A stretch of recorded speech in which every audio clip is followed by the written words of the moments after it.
بسم اللہ الرحمن الرحیم۔ ڈیئر اسٹوڈنٹ، السلام علیکم۔ میں ہوں آپ لوگوں کی اردو کی ٹیچر، اور آج کا جو میرا لیکچر ہے یہ ہے کلاس 10 کے اسٹوڈنٹس کے لیے۔ یہ ہے پیج نمبر 21 پہ، اور میرا جو ٹاپک ہے علامہ اقبال کا تصور وطنیت۔ یہ ڈاکٹر وحید قریشی کا لکھا ہوا مضمون ہے۔ تو چلو سٹارٹ لیتے ہیں۔ پاکستان ایک نظریاتی مملکت ہے، اور حصول پاکستان کی جدوجہد کا بنیادی محور یہ احساس تھا کہ ایک ایسا خطہ عرض وجود میں آئے جو اسلام کی تجربہ گاہ ہو، اور اس اعتبار سے جغرافیائی حدود کا مطالبہ اسلامی قدروں کے نفاذ کا مسئلہ قرار پاتا ہے۔ مغربی تصور وطنیت اور اسلام کے تصور ملت کے درمیان کیا فرق ہے؟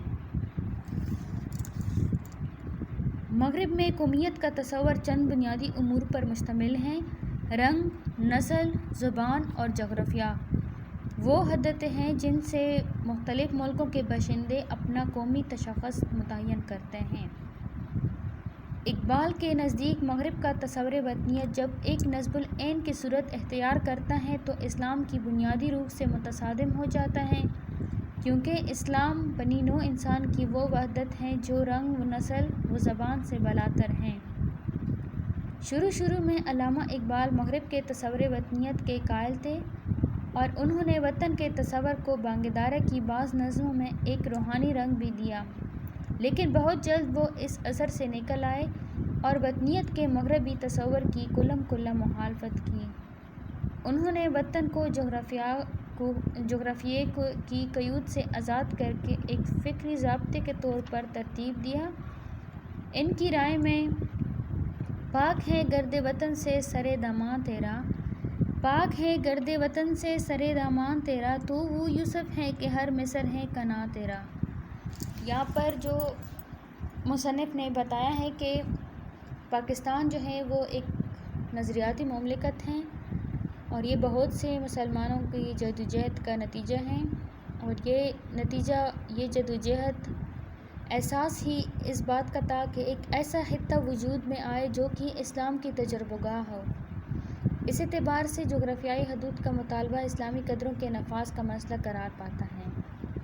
یعنی کہ مغربی تصور کیا ہے اور اسلام تصور کیا ہے؟ مغربی تصور یہ ہے کہ رنگ و نسل، زبان جو ہے، اس اعتبار سے ایک دوسرے سے تمام لوگ آپس میں اختلاف پاتے ہیں، لیکن اسلام کے نزدیک یہ چیز بالکل بھی نہیں ہے۔ اسلام میں رنگ و نسل کی بنیاد نہیں ہے۔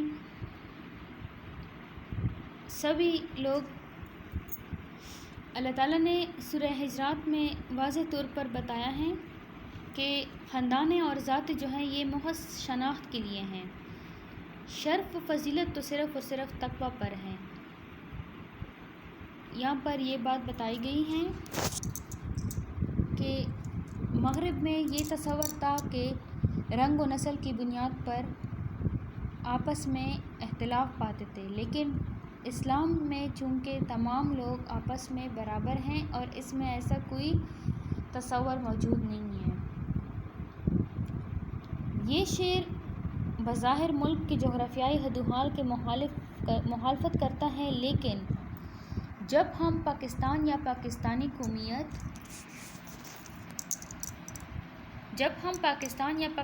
قومیت کی بات کرتے ہیں تو اس شعر کے معنی و مطالب ہمیں یہ سوچنے پر مجبور کرتے ہیں کہ آیا اقبال رحمۃ اللہ وطن کی محبت کو تسلیم بھی کرتے ہیں یا نہیں؟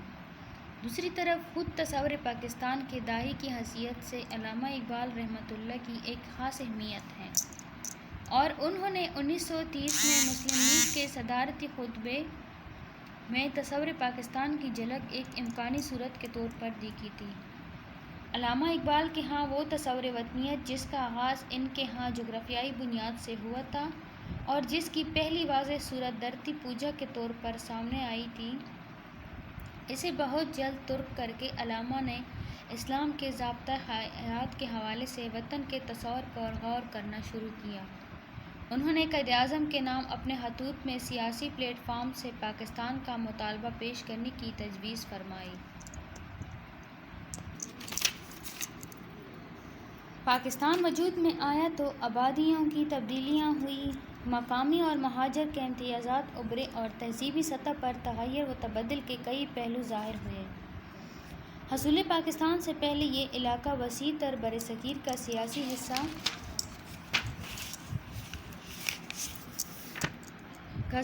حصہ تھا اور یہاں کے بسنے والے مسلمان ہندی مسلمان کہلاتے تھے، یعنی کہ اس سے پہلے جو آپس میں ہندو اور مسلمان رہتے تھے تو جو لوگ مسلمان نہیں تھے ہندو تھے تو ان کو کیا نام دیا جاتا تھا؟ ہندی مسلمان۔ اب اس برصغیر میں دو بڑے ملک ہیں، پاکستان اور بھارت۔ دونوں ممالک میں مسلمان موجود ہیں، اس لحاظ سے بھارت کے مسلمان اور پاکستان کے مسلمان الگ الگ ملکوں کے باشندے ہیں، یعنی ہندی مسلمان الگ اور پاکستانی مسلمان الگ۔ تو ان میں اور پاکستان کے مسلمانوں میں فکر و نظر کی کون کون سی مشابہتیں اور کون کون سے اختلافات پیدا ہو چکے ہیں، یعنی کہ اب یہ ملک جو ہے تقسیم ہو گیا، ایک بھارت اور ایک پاکستان۔ تو بھارت میں بھی کچھ مسلمان رہتے تھے، وہ ہندی مسلمان کہلاتے تھے، اور پاکستان میں بھی کچھ، اور ایک پاکستان جس میں بھی مسلمان رہتے تھے۔ تو ان میں اور پاکستان کے مسلمانوں میں فکر و نظر کی کون کون سی مشابہتیں اور کون کون سے اختلافات پیدا ہو چکے ہیں۔ پاکستانی مسلمانوں کا قومی رشتہ بھارت کے مسلمانوں اور دیگر مسلم ممالک کے ساتھ کیا ہے؟ پاکستان کے وجود میں آنے کے بعد یہ مسئلہ اہم ہے کہ آیا مغرب کے وطنی تصور کو قبول کرنا ہوگا یا اسے رد کر کے اپنے تشخص کو ملی عزائم کے ساتھ منسلک کیا جا سکتا ہے۔ منسلک کا مطلب ہے قائم، جوڑنا۔ پاکستان کی قومی زبان اردو ہے۔ مختلف مسلمان ممالک میں یہ لسانی اختلاف موجود ہیں، ایران میں فارسی، عرب ممالک میں عربی، پاکستان میں اردو، انڈونیشیا میں انڈونیشیائی زبانیں ملکی اور قومی سطح پر چل رہی ہیں، یعنی کہ زبان کا ڈیفرنس جو ہے، زبان کا جو اختلاف ہیں یہ مختلف ممالک میں مختلف علاقوں میں ہیں۔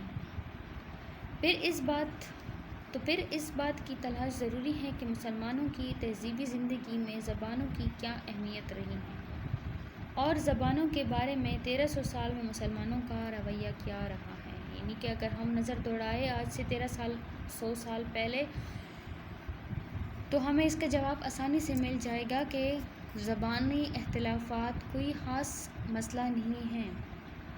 ان سوالوں کے علاوہ بھی بہت سے سوال سامنے آتے ہیں جن کے صحیح حل پر ہماری قومیت کی بنیادیں استوار ہو سکتی ہیں۔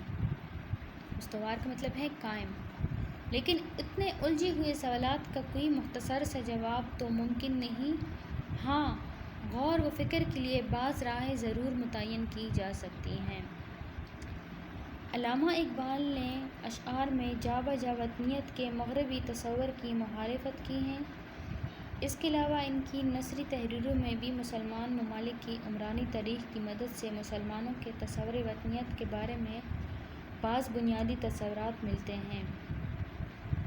اس مرحلے پر جغرافیائی اور مجرد تصورات کے درمیان ربط کی تلاش ہمیں پاکستانی قومیت کی اصل بنیاد تک لے جا سکتی ہے۔ جیسے کہ میں نے آپ لوگوں کو پہلے بھی یہ مثال دی کہ سورہ حجرات سے یہ واضح ہے کہ ذاتیں اور خاندان محض شناخت کے لیے ہیں، یعنی اسلام کے نزدیک یہ ذاتیں، زبانیں، رنگ، نسل کچھ بھی نہیں، یہ محض صرف اور صرف ایک شناخت ہیں۔ اصلی شرف و فضیلت کا معیار نسب نہیں بلکہ تقویٰ ہے۔ علامہ اقبال اسی پر زور دیتے ہیں اور شعوبی، قبائلی، نسلی، لونی اور لسانی امتیازات پر اسلامی نصب العین کی فوقیت تسلیم کرتے ہیں، اور یہی وہ مرکزی نقطہ ہے جہاں سے ہم مذکورہ بالا مسائل کو حل کر سکتے ہیں۔ باقی رہا لسانی مسئلہ تو اسلام کی عمرانی تاریخ کے مطالعے میں اس کا جواب موجود ہے۔ زبان اظہار کا وسیلہ ہے، یعنی زبان سے ہم صرف اپنے اظہار خیال جو ہے وہ بیان کر سکتے ہیں۔ صدیوں تک تمدنی سطح پر ترجیحات کا ایک اصول قائم رہا ہے جس کی روح سے عربی کو قرآن پاک کی زبان ہونے کی وجہ سے فوقیت حاصل تھی۔ عربی کو جو فقیت حاصل ہے وہ کس بنا پر؟ کیونکہ قرآن پاک جو سب سے مقدس کتاب ہیں وہ اس زبان میں لکھی گئی ہیں، اس وجہ سے یہ زبان جو ہے یہ خاص فقیت اس کو حاصل ہے۔ عالم اسلام کی ثقافتی زبان فارسی تھی۔ مسلمان جس ملک میں بھی گئے وہاں کی زبانوں کو انہوں نے اظہار کا وسیلہ بنایا، جس علاقے میں پہنچے وہاں کی علاقائی زبان ان کے لیے تبلیغ و ہدایت کا ذریعہ بنی۔ زبان کے ساتھ پرستش کا کوئی شائبہ شامل نہیں کیا گیا، نہ ملکی اور علاقائی زبانوں کے درمیان کسی مناقشت کی خبر ملتی ہے۔ 20ویں صدی سے قبل عالم اسلام میں زبانیں جھگڑے کا سبب نہیں تھیں، کیونکہ اصل اہمیت زبانوں کو نہیں مطالب کو حاصل رہی۔ زبان اظہار کا وسیلہ ہے، وسیلہ اگر مقدس بن جائے تو اس سے کتنی ہی خرابیاں پیدا ہو جاتی ہیں۔ ہمارے لسانی مسائل میں یہی خرابیاں راہ پا چکی ہیں اور فکر اقبال رحمۃ اللہ سے ہم ان پر غلبہ پا سکتے ہیں۔ امید کرتی ہوں کہ اس سبق کی آسانی سے آپ لوگوں کو سمجھ آ گئی ہوگی کہ اس سبق میں ہمیں کیا کیا بتایا گیا ہے۔ تو چلو اب آتے ہیں ایکسرسائز کی طرف۔ درست الفاظ کی مدد سے خالی جگہوں کو پر کریں۔ پاکستان ایک دیش مملکت ہے۔ پاکستان ایک نظریاتی مملکت ہے۔ عالم اسلام کی ثقافتی زبان دیش رہی ہے۔ عالم اسلام کی ثقافتی زبان فارسی رہی ہے۔ پاکستان کی قومی زبان دیش ہے۔ پاکستان کی قومی زبان اردو ہے۔ زبانیں اظہار کا وسیلہ ہیں، دیش نہیں کہ ان کی پوجا کی جائے۔ زبانیں اظہار کا وسیلہ ہیں، بت نہیں کہ ان کی پوجا کی جائے۔ اصلی شرف و فضیلت کا معیار نسب نہیں، دیش ہے، تقویٰ ہے۔ مغرب کے تصور وطنیت اور اسلامی نظریہ قومیت کے درمیان بنیادی فرق و امتیاز کیا ہیں؟ تو اس کا جواب یہ کچھ اس طرح سے ہوگا کہ مغرب کی تصور وطنیت اور اسلامی نظریہ قومیت کے درمیان بنیادی فرق و امتیاز یہ ہیں کہ مغرب میں قومیت کا تصور رنگ و نسل، زبان اور جغرافیہ پر ہے اور انہی چیزوں کے گرد ان کا تصور گھومتا ہے، جبکہ اسلامی نظریہ قومیت مغرب کے نظریہ قومیت سے بالکل جدا ہے، بالکل الگ ہے۔ اسلامی نظریہ قومیت رنگ، نسل، زبان اور علاقیت سے بالاتر ہے۔ آیا سمجھ میں؟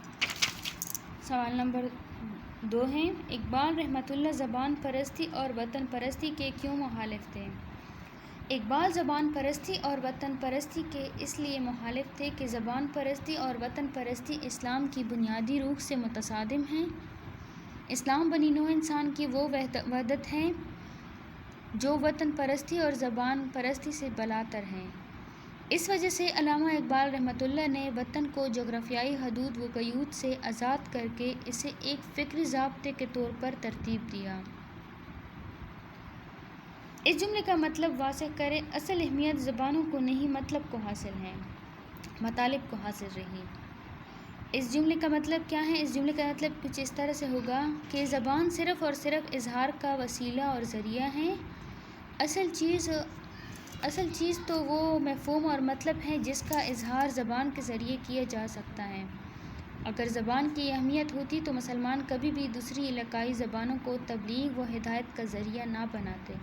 لہٰذا ثابت ہوتا ہے کہ اسلام کی روح سے زبان کو کوئی اہمیت و حیثیت حاصل نہیں رہی۔